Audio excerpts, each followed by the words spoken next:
Muuqaalkeena maanta waxaan uga hadli doonaa nooc ka mid ah masaska. Ka hor intaan bilaabin muuqaalka, fadlan muuqaalka like noo saar, noona share garee. Mahadsanid. Maskan magaciisu waa Green Anaconda ama anacondaha cagaaran. Waa maska ugu xajmiga weyn uguna awoodda badan dunida. Dhererkiisu waa 25 feet. Maskan waxaa laga helaa keymaha Latin America, gaar ahaan keymaha dalka Brazil. Wuxuu si aad ugu fara badan yahay webiga Amazon ee dhaca keymaha dalka Brazil. Inta badan waqtigiisa, maskan wuxuu ku qaataa gudaha biyaha iyo hareeraha biyaha. Maskan markuu ugaarsi tegayo, wuxuu ku kor socdaa caleemaha biyaha. Indhihiisa iyo duleelada sankiisa waxay ku yaalaan madaxa kore, taasoo u suurtagelinayso inuu meel fog ka arko ugaartiisa. Kadib wuxuu u dhaqaaqaa dhinaca uu jiro ugaartiisa ama noolaha uu ugaarsanayo. Maskan wuxuu ugaarsadaa noolayaasha xajmiga weyn. Kadib wuxuu u sii galaa gudaha biyaha si uu u gaaro hadafkiisa.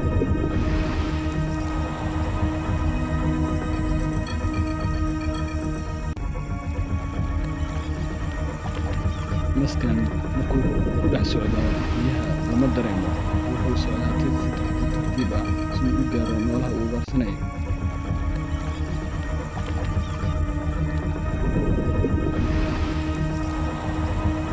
Kadib si tartiib ah ayuu ugu dhaqaaqaa.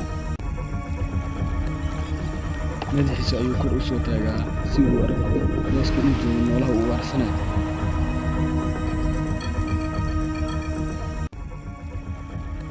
Si xawli ah ayuu u ordaa si uu u qabto noolaha uu ugaarsanayo. Markuu bilaabo cabitaanka biyaha, maskan ayaa u arko fursad weyn si uu u qabto noolaha uu ugaarsanayo. Markuu qabto noolaha uu ugaarsanayo, wuxuu isku duuduubaa jirkiisa. Kadib wuxuu xiraa xididada dhiiggiisa. Baar ayuu hayaa.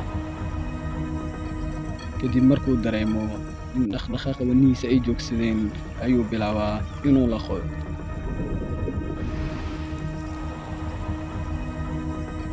Dibkiisa ayuu ku soo celiyaa noolaha uu haysto si ay ugu fududaato laqitaanka.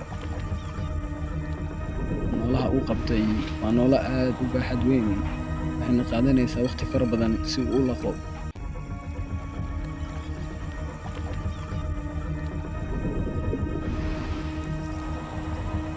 Afkiisa baaxad weyn ay suurtagelinayso inuu laqo noolaha.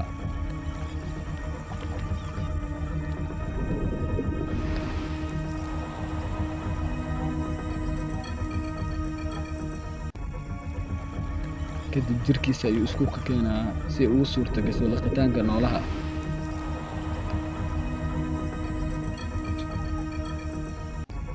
Kadib markuu laqo, waxay qaadataa isbuucyo ama bil si uu u shiido dheefshiidkiisa.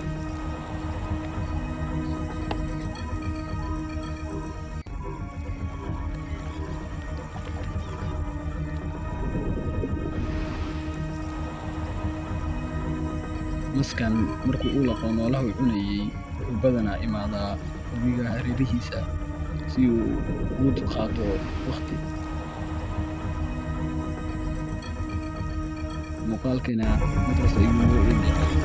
Muuqaalkeena maanta intaas ayuu noogu egyahay. Fadlan ha ilaawin inaad like garayso muuqaalka.